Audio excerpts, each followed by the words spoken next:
Hello dear students, once again welcome in the online class of subject Basic Chemistry. I am Professor Swati Ingre, Department of Chemistry, NIT Polytechnic, Nagpur. Today we are going to complete the last topic, application of catalyst from unit number 1, chemical bonding and catalysis. Course outcome, ये complete unit पढ़ने के बाद आपको क्या जानकारी मिलेगी? Apply the catalysis process in industry.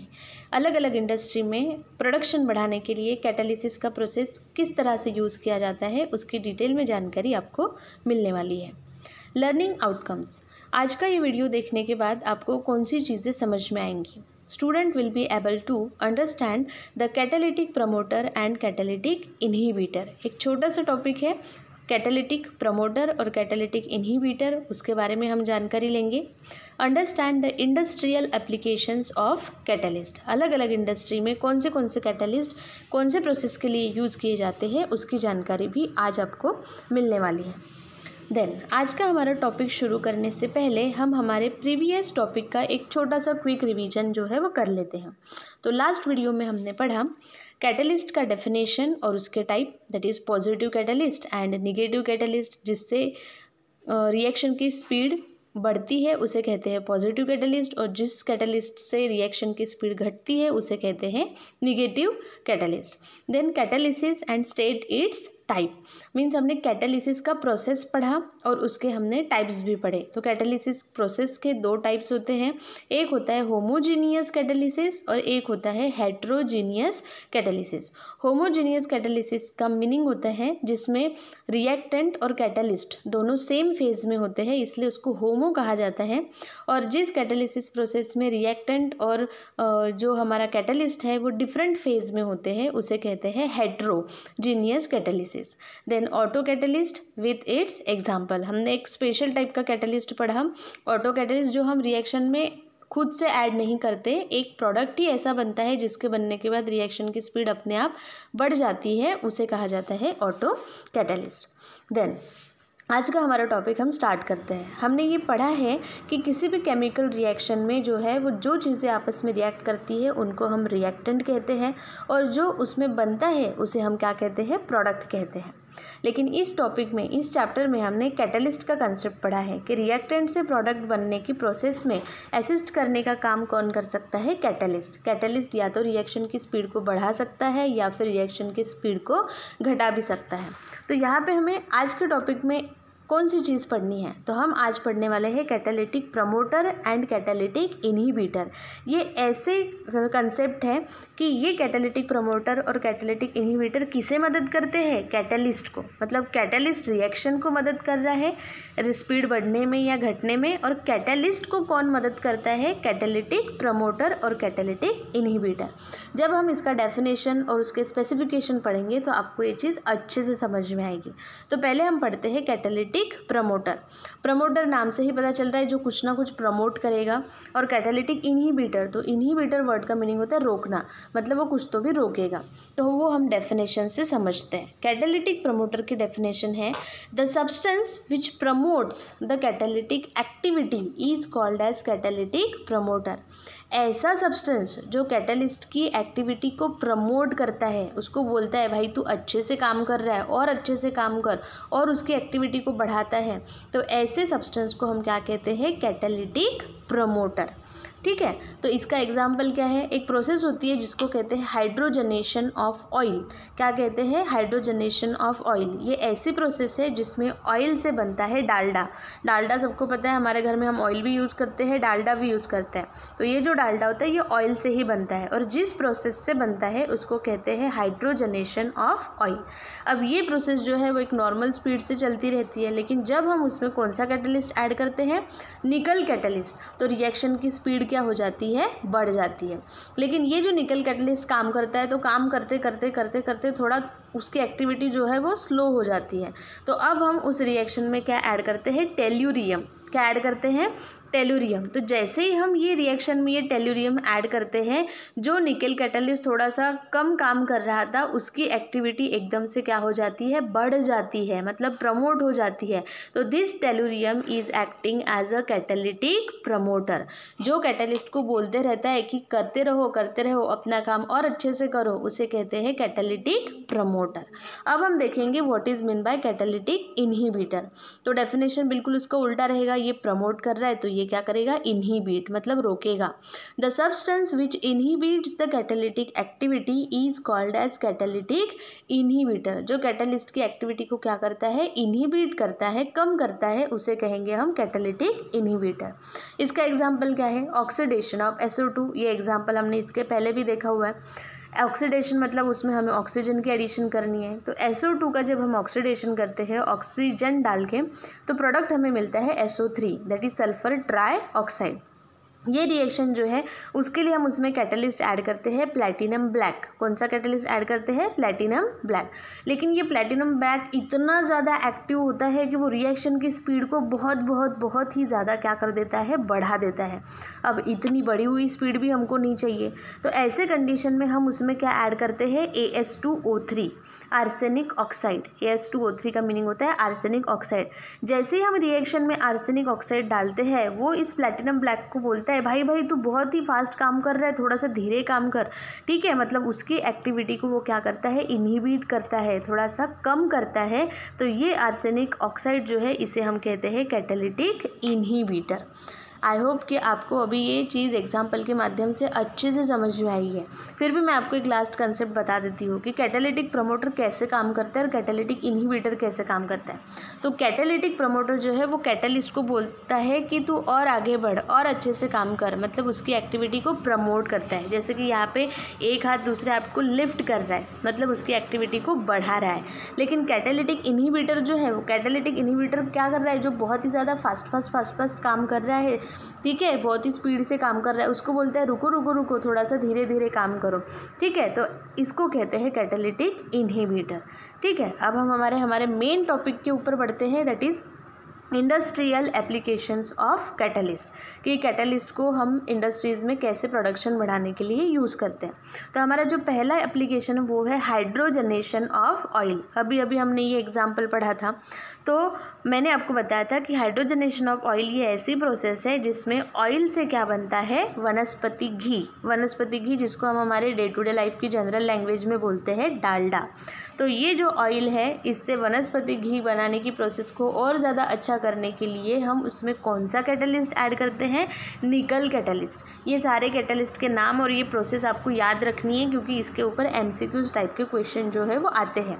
Question इस तरह से रह सकता है कि हाइड्रोजनेशन ऑफ ऑयल में कौन सा कैटलिस्ट यूज़ करते हैं, तो आपका आंसर क्या रहेगा, निकल कैटलिस्ट, ठीक है। तो हाइड्रोजनेशन ऑफ ऑयल प्रोसेस में ऑयल गेट कन्वर्टेड इनटू वनस्पति घी, that is Dalda, in the presence of कौन सा कैटलिस्ट, निकल कैटलिस्ट, ठीक है। Then second application, synthesis of sugar from sugarcane. Sugar मतलब शक्कर, और हमें सबको पता है कि शक्कर किससे बनती है, शुगर केन से, मतलब गन्ने से बनती है, ठीक है। लेकिन ये इतनी आसान प्रोसेस है क्या, नहीं, यहाँ पे भी कोई ना कोई केमिकल रिएक्शन जो है वो ज़रूर होती है, ठीक है। तो ये आ गया शुगर, और ये शुगर केन से क्या बनने वाली है, शुगर। लेकिन ये प्रोसेस होने के लिए हम उसमें कौन सा कैटलिस्ट यूज़ करते हैं, माल्टेज। कौन सा कैटलिस्ट यूज़ करते हैं, माल्टेज। ये जो रिएक्शन है उस रिएक्शन का नाम क्या है, हाइड्रोलिसिस रिएक्शन, ठीक है।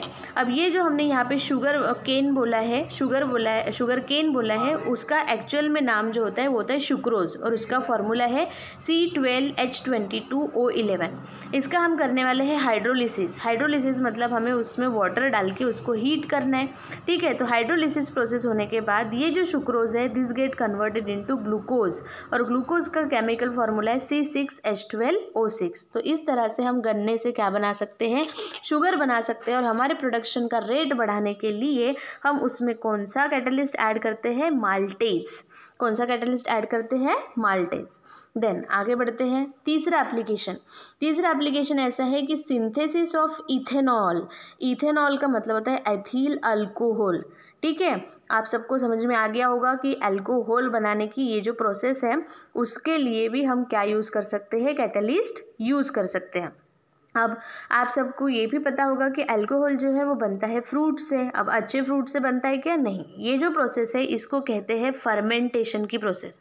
कौन सी प्रोसेस? फर्मेंटेशन। मतलब उन फ्रूट्स को के जूस को क्या किया जाता है? सड़ाया जाता है, और सड़ाने के बाद उसमें से क्या निकलता है? इथेनॉल। इथेनॉल मतलब अल्कोहल। तो ये अच्छी चीज़ है क्या? बिल्कुल भी नहीं, क्योंकि ये सड़े हुए चीज़ों से बनती है।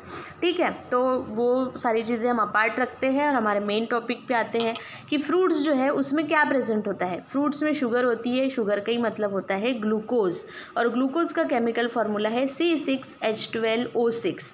ठीक है, इसके ऊपर कौन से कैटलिस्ट की एक्टिविटी होती है? जाइमेज। और ये जो प्रोसेस है ये कौन सा प्रोसेस है? फर्मेंटेशन। जैसा कि मैंने आपको बताया फर्मेंटेशन का मतलब होता है सड़ाने की प्रोसेस।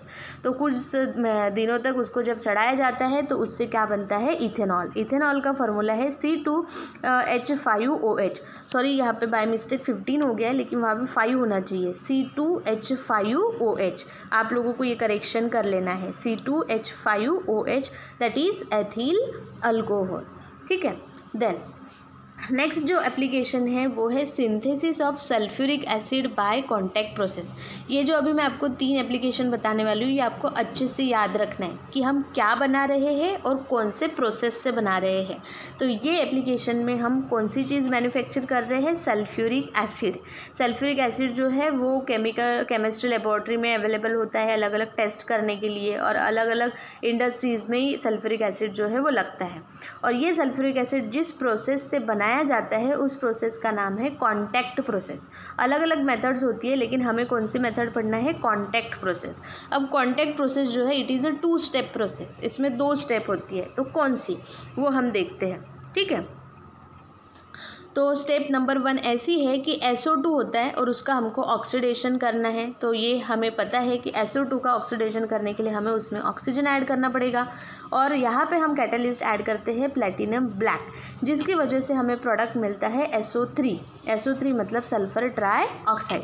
अब स्टेप नंबर 2 में क्या होता है? ये जो SO3 है इसके ऊपर हम एक्टिविटी करते हैं वाटर की। किसकी एक्टिविटी करते हैं? वाटर की। और ये प्रोसेस होने के बाद हमें क्या मिलता है? H2SO4। H2SO4 is nothing but sulphuric acid, और इस पूरी प्रोसेस को क्या कहा जाता है? Contact process.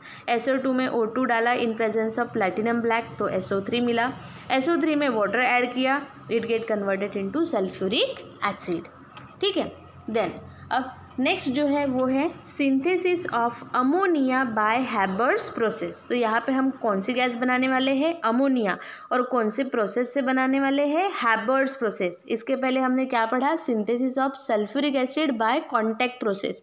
ये क्या है? Synthesis of ammonia bye Haber's process.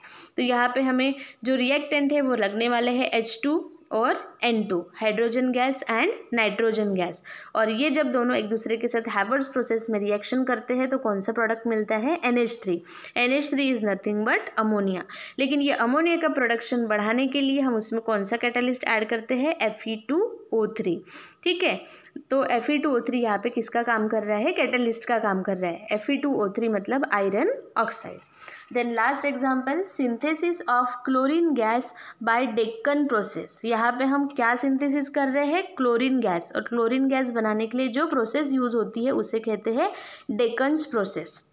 इस रिएक्शन में क्या क्या मिलाया जाता है, मतलब रिएक्टेंट क्या है? तो HCl में ऑक्सीजन गैस मिलाई जाती है, हाइड्रोक्लोरिक एसिड में ऑक्सीजन गैस मिलाई जाती है, तो हमें यहाँ पे प्रोडक्ट मिलता है Cl2। Cl2 मतलब chlorine gas with the removal of H2O, मतलब वाटर मॉलिक्यूल रिमूव होता है। लेकिन ये क्लोरीन गैस का प्रोडक्शन बढ़ाने के लिए हम इसमें कैटलिस्ट यूज़ कर सकते हैं। कौन सा? CuCl2 मतलब कॉपर क्लोराइड। CuCl2 मतलब कॉपर क्लोराइड। यहाँ पे देखो क्वेश्चन इस तरह से पूछा जा सकता है कि अमोनिया गैस कौन से प्रोसेस में बनता है, तो आपका आंसर क्या रहेगा? Haber's process. हैबर्स प्रोसेस में कौन सा गैस बनता है, तो आपका आंसर क्या रहेगा? अमोनिया। या फिर क्वेश्चन पूछ सकते हैं कि हैबर्स प्रोसेस में कौन सा कैटलिस्ट यूज़ किया जाता है, तो आपका आंसर रहेगा Fe2O3। सिमिलरली यहाँ पे क्वेश्चन पूछ सकते हैं 5th वाले एग्जाम्पल में कि डेक्कन प्रोसेस से कौन सा गैस बनता है, तो आपका आंसर रहेगा क्लोरीन गैस।